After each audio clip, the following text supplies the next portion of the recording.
Assalamualaikum warahmatullahi wabarakatuh. Selamat datang di kisah inspirasi kehidupan. Kali ini akan disajikan kisah inspiratif yang faktanya pun sudah terjadi dan semoga menjadi penguat hati Anda. Lelaki ahli surga dinikahkan dengan 72 bidadari. Bagaimana dengan perempuan? Suatu hari Rasulullah bersabda kepada para sahabatnya, "Mengapa kalian tidak bersiap-siap masuk surga? Padahal kenikmatan di surga itu tidak terbayangkan. Demi pemilik Ka'bah, surga itu adalah cahaya yang menyala-nyala dan berbau harum.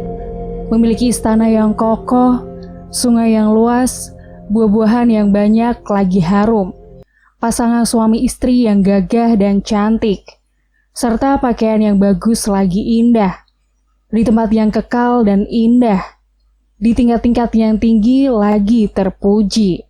Mereka menjawab, "Kami bersiap-siap, wahai Rasulullah." Beliau bersabda, "Katakanlah oleh kalian, insya Allah." Kemudian beliau menyebutkan keutamaan jihad dan menyerukan, Nabi bersabda, "Ahli surga akan masuk ke surga dengan tingginya Nabi Adam 60 hasta, dengan bagusnya Nabi Yusuf, dengan umurnya Nabi Isa 33 tahun, dan dengan ucapannya Nabi Muhammad. Ahli surga itu bersih jasadnya, tampan, lagi bercelak mata."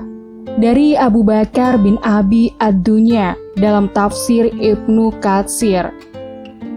Rasulullah juga bersabda, "Tak seorang pun yang Allah masukkan ke dalam surga kecuali Allah pasangkan dia dengan 72 istri.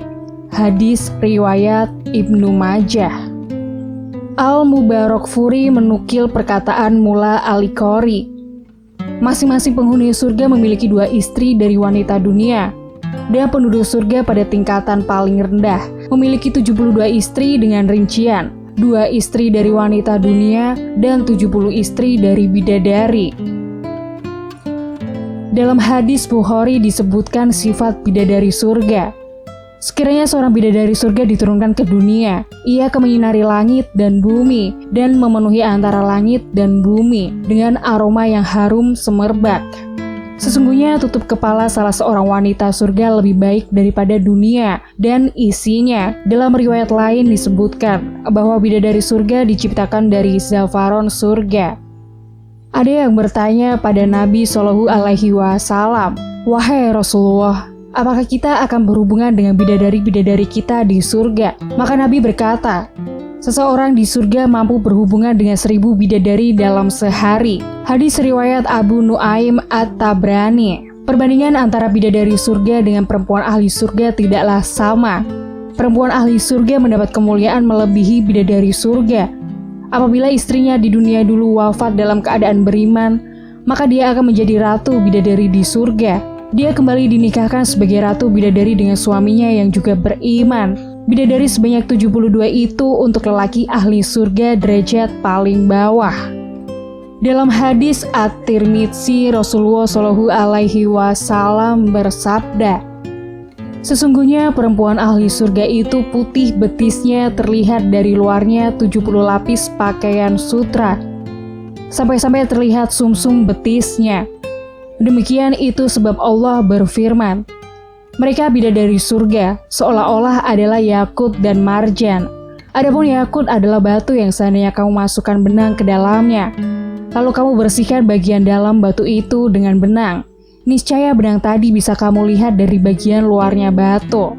Masya Allah, tak dapat dibayangkan bagaimana cantiknya bidadari surga yang dijanjikan Allah. Ternyata kecantikan bidadari surga masih kalah dibanding perempuan ahli surga. Adapun perempuan ahli surga ini akan mendapatkan kenikmatan yang sama seperti dirasakan oleh lelaki penghuni surga. Dari Anas bin Malik berkata, Rasulullah Shallallahu Alaihi Wasallam bersabda, "Barang siapa meminta surga kepada Allah sebanyak 3 kali, surga berkata, 'Ya Allah, masukkan ia ke surga.' Dan barang siapa meminta perlindungan dari neraka sebanyak 3 kali, neraka berkata, 'Ya Allah, lindungilah ia dari neraka.' Hadis Jami At-Tirmizi nomor 2495.